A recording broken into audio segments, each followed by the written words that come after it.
Taigi, sveiki atvykę į pokalbį 10 minučių su bebriukais, kuriame šiandien užduosime klausimus apie patyčias mūsų rusų kalbos mokytojai Vitai Jatkauskienei. Taigi, mokytoja, kaip jaučiatės? Atrodo neblogai. Tai labai gerai tada, tai galime ir pradėti. Ar vaikystėje patyrėte patyčias, jeigu taip, dėl ko? Tai dabar dėl patyčių. Pirmiausiai susitarkim, ką mes laikom patyčiom. Nes aš suprantu, kad patyčios tai yra nuolatos besikartojantis blogas elgesys, nukreiptas į vieną ar tą patį žmogų.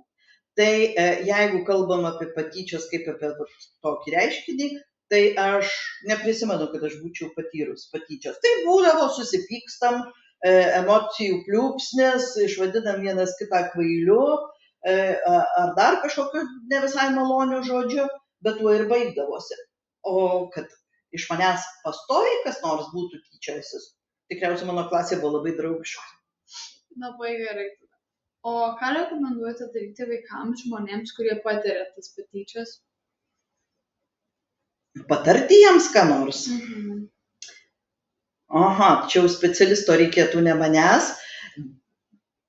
Patarti galėčiau tokį dalyką. Pirmiausiai, tai jeigu mes patiriame tas patyčias, tai nereikėtų visos tos naštos, viso to skausmo nešioti savyje. Nes kiek mes į save galime sudėti tos kančios ir skausmo. Vieną kartą paima ir sprogsta, ne? Tai arba mes patys pradedam blogai elgtis, arba nedaug dieve mes save pradedam žaloti. Tai pirmiausia, aš patarčiau šitai. Ieškokim žmogaus, kuris gali mus išklausyti. Ieškoti jo pirmiausia reikėtų savo artimoje aplinkoje, tai gali būti brolis, sesuo, tėtis, mama, kažką suraskim. Jeigu toje aplinkoje nėra, ieškokim mokykloje. Tada gali būti socialinis, gali būti pedagogas, gali būti logopedas. Jeigu atsirastų vėl psichologas labai gerai šiuo atveju, galų gale auklėtojas arba mokytojas. Susiraskim tą žmogų. Jeigu su suaugusiais nelabai norime bendrauti, tai vis tiek, man atrodo, apsidairykime geriau, gal surasime draugą. Kaip manot, kuriuose vietose vaikai dažniausiai patiria patyčias arba jau daugiausiai? Tai aš manau, kad šiuo metu tai yra internetas. Ir socialiniai tinklai tai yra ta vieta, kur jau ten labai gerai pasislepiam už monitoriaus. Niekas mūsų nemato. Ir kitą kartą aš pagalvoju, žmogus, kuris tiesiai į akis nedrįstų mums pasakyti kokias nors nešvankybės arba nemalonių žodžių, bet kai jisai už ekrano, jo nieks nemato, ta blogąja prasme išdrąsėjam. Ir tai vienas dalykas. O antras dalykas, kodėl aš manau, kad socialiniai tinklai yra pati blogiausia vieta,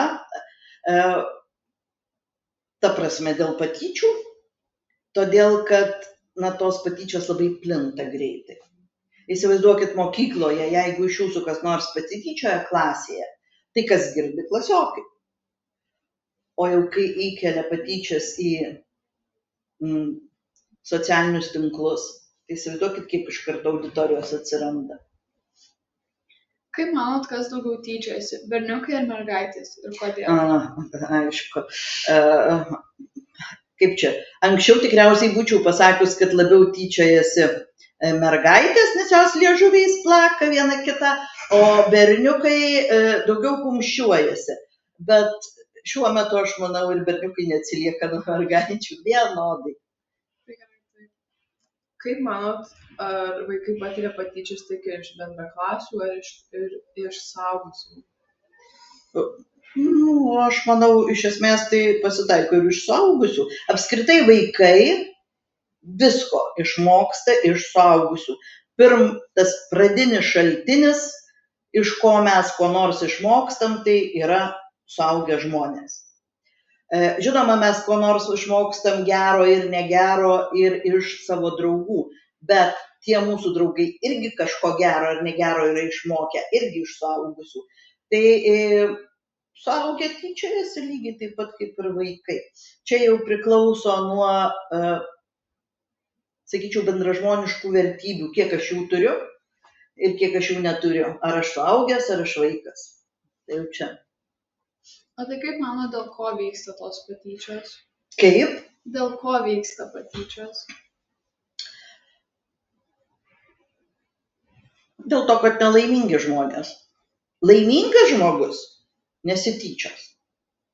Jeigu aš jaučiuosi laimingas, man viskas gerai, tai man net į galvą neateis kažką užgauti, kažkam pasakyti nemalonų dalyką ir tie žmonės, kurie tyčiojasi, jie tikrai nėra laimingi. Žinot, gali atrodyti taip, kaip dabar pas mus parduotuvėje vieną kartą nusipirkau nektarinų. Gražūs iš išorės. Sveiki, o prakandau, o viduj tai sugedęs, parudęs, tikriausiai nuo ilgo stovėjimo.